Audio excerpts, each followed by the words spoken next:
je me sens toujours à l'aise à programmer en reste. Voilà. C'est pour ça que j'utilise toujours ce langage.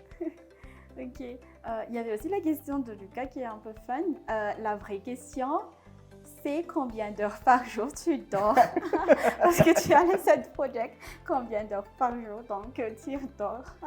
Non, j'essaie de dormir 8 heures par jour. Ok. Je pense que tout le monde est déçu là. Hein. Tout le monde est déçu parce qu'on s'attend un peu avec 2 ou 3 heures vu que tu as beaucoup de ces projets. En fait, dans mes débuts, en vers 2015-2016, quand j'étais encore très jeune, Oui. j'avais la force de ne pas dormir, Ok. jusqu'au matin. Ok. Mais plus l'âge avance, plus je je n'arrive plus à faire comme ça. Ok. Ok, ben voilà la question, Lucas. Il y avait la question de Ruth maintenant, Ruth Valsou. Ma question, est-ce que vous avez le temps d'avoir un charge de travail conséquent en plus de pouvoir faire des side projects et en même temps avoir une vie personnelle satisfaisante? Ou il y a une suite, ça avait mis la no-lef possible. Voilà. C'est juste une question de bonne organisation. Ouais. Du temps. En fait, pour être bon dans le dev, c'est pas juste côté du jour au lendemain sans s'arrêter. Ce sont des petites habitudes quotidiennes qui te façonnent. Oui. Ah, c'est très bien ça. J'essaie de faire des petits avancements sur mes 7 projets, mais c'est comme ça, il faut bien savoir organiser son temps. Oui, ok. Donc, quand je travaille, je ne fais pas de 7 projets, mais je me focus toujours sur le travail. Après, je peux faire des 7 projets en 1 heure, 2 heures par jour. Ok. Et le week-end, pas du tout Parfois 1 heure, 3 heures aussi. Ok. Ah, ok. Après, il y avait la question de Rins Anjan. Peux-tu partager tes expériences sur le système distribué, blockchain et aussi tes expériences en Go? Ah, il y a beaucoup en Go et Rust. Donc, en gros, des expériences avec les systèmes distribués, blockchain et en Go et Rust. Sur les systèmes distribués, quand j'ai commencé à travailler en tant que dev, c'était vers 2015. J'ai travaillé sur une API c'était une API chez Orange.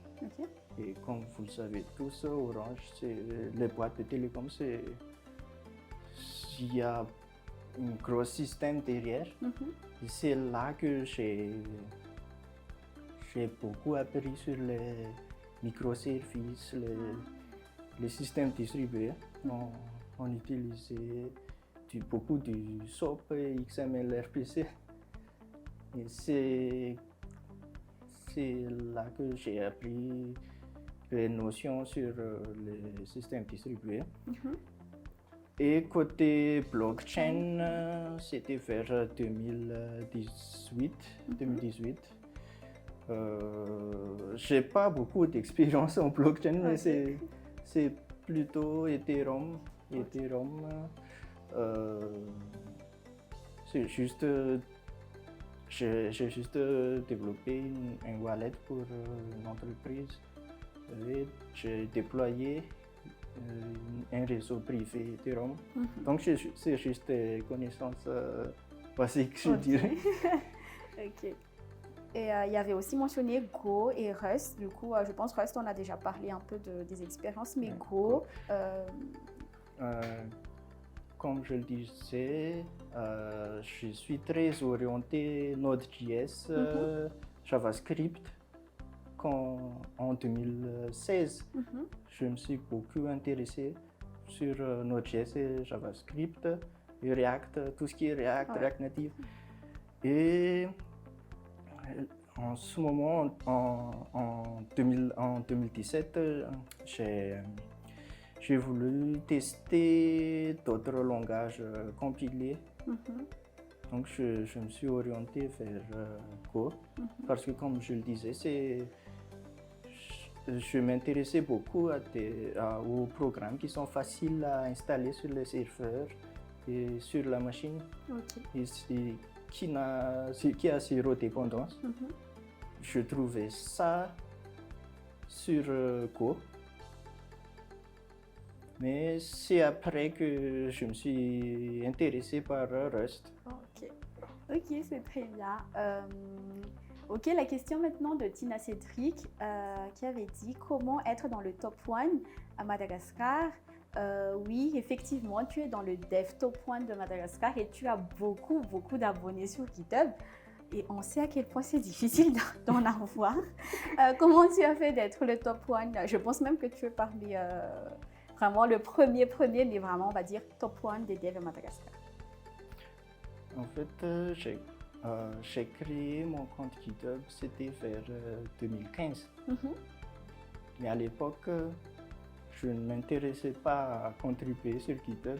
Si vous remontez sur mon profil, il y a zéro activité en 2015.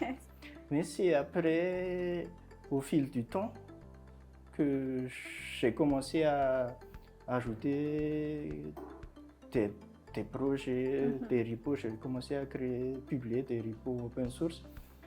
Comme je le disais, j'ai fait beaucoup de side projects.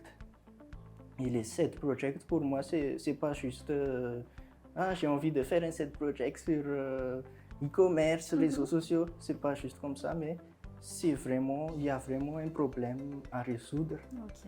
Donc, j'avais plusieurs problèmes que j'ai commencé à coder, à solutionner.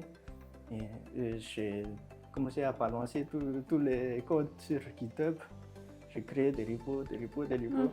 Ça fait 300 repos en ce moment. Et la plus intéressante, c'est que sur GitHub,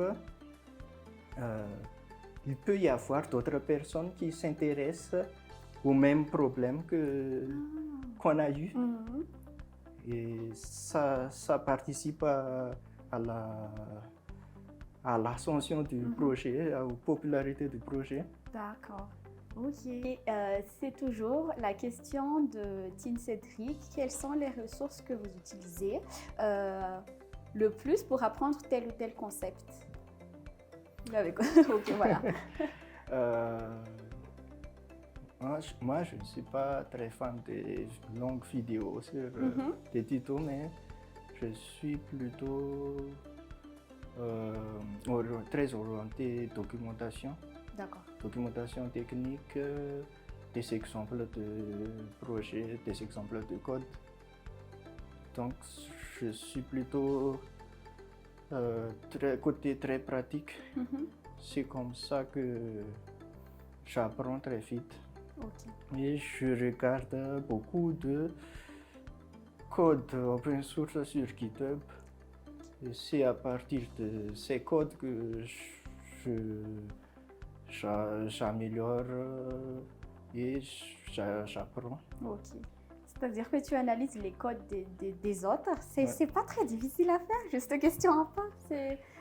De toute façon, chaque dev a sa façon de coder, on va dire. Donc, comment tu fais pour savoir que ça c'est un bon code, par exemple? Comment tu fais pour apprendre aussi des codes des autres?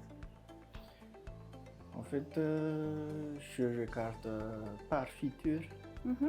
Par exemple, je regarde les dernières pull requests sur un projet. Et je regarde par commit aussi. Et comme on le sait tous, un commit sur GitHub, il y a toujours un texte clair comme titre. Ok, ça marche. Une des dernières questions, comment tu fais, ça vient de Avj, comment tu fais pour faire beaucoup de side projects et en même temps, je rajoute, comment garder cette passion, on va dire, cette passion de ne pas en avoir marre de coder. Ça fait 10 ans quand même.